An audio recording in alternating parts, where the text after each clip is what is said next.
Street Cred, breaking down all things MMA with Thomas Doscher and Nick Terdick.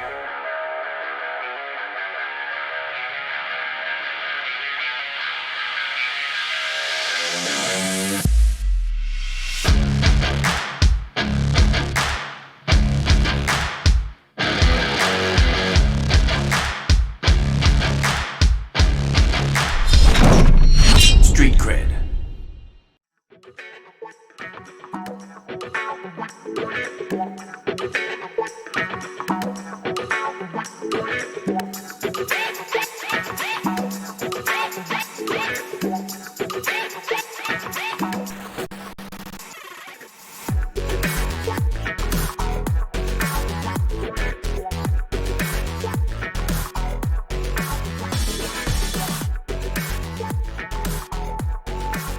We can sit here and talk about Charles Oliveira going on an 8-win streak, finishing everybody, and he's still not there yet because this weight class is so loaded.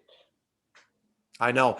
And you know what? Just for a second, I just want to say, not taking anything away from Charles Oliveira at all, but the Tony that we just saw fight him didn't really test him in a way where I can say this kid is ready for a major league fight or near a title fight. I'm just not ready to buy into that. I'm just not.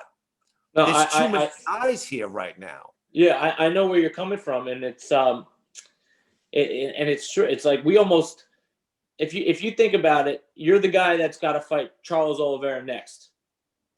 Is watching him pound Tony Ferguson the way he did a good film to watch? Are you going to get a lot out of watching that? Oh, I like what you're saying here. That it's a good slant on taking a perspective on this, and I like it. And you're right. What did you take away? You didn't really have to do a whole lot here. You didn't do a whole lot. You didn't do a whole lot. You know, you manhandled him, but he's not the same guy. Yeah, he didn't. I don't think Oliveira showed us anything more than what we've already seen from him. Yes. So I don't think it, I don't think it was like some breakout performance that Oliveira has. No, that's what Oliveira has been doing to everybody. And it's just that Tony Ferguson is not where he was, when he was beating up the world. So to wrap it up, and I love Tony, love his career, everything he's done. To wrap up here, and we'll keep an eye on this in the future. But I feel like Tony's got to be careful where he goes right now. He needs some time off. Absolutely. Yeah. But the UFC is moving in such a fast pace. You don't want to disappear for too long, which is why he came back on short notice anyway, because he didn't want to be left out of the mix of the conversation of who should be fighting for the top tier guys. Now he needs additional time off. He's got to be very, very careful who that next fight is going to be. Yeah, I agree. I think this next fight is a make or break. I know. It's dangerous. It's career breaking, buddy. Exactly. And, these guys, unfortunately, get to the point where they become stepping stones for the younger guys coming up. And I don't want to see that happen to Tony. I don't want to see some guy coming up through the ranks, that's using Tony as his, Oh my God, I know exactly what you're saying. And the craziest thing about it, it happened so fast. It happened in the last 6 months. A guy's whole career was turned upside down in 6 months, Nick. Yeah, I know. And think about that. A guy is fighting is making a weight cut to fight Khabib for the world championship, and now we're looking at a whole different subset of fighter here in 6 months. And just to add on that, and that's great. And just to add on that, a lot of people were taking Tony to beat Khabib. I know. And now we're trying to scrounge up who the hell we think he could get a win against.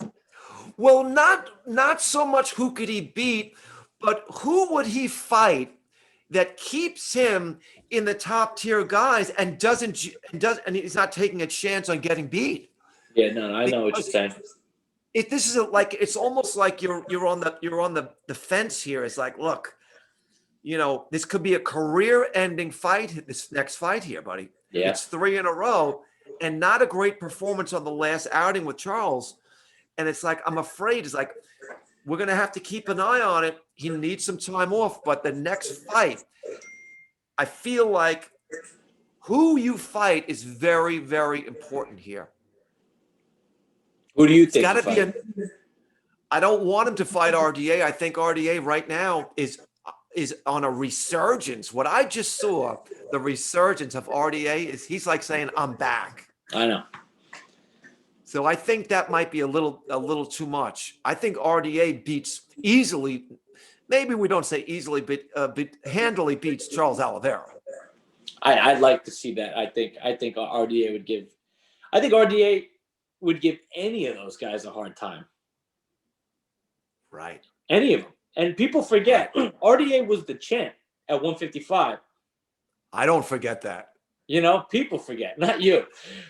Yes. But, he was up at 70, came back down, fought Felder. Right. He looks great. And it feels like it was months ago that he fought Felder because of the speed that things happen in this sport and in this organization specifically. I know. But it was only about a month ago. You know what I mean? I know. And now we have to seriously keep his name in our conversations because he's here. He's not going away. No. Not going away. So we'll keep an eye on Tony Ferguson and hope that he is able to recover and he's got a great legacy and great career, and hopefully he can keep that moving along. We're going to see. This is a critical point in his career right now. We'll keep an eye on that. Yeah, hopefully he, gets the rest that he needs and so, deserves, regroups with his team and, gets back in the wins column. Yeah, that's what we need to see him doing. All right, Nick, that was great, and always great talking to you, Nick. And we'll catch up soon. Take care of yourself. Can't wait, man. Thanks again.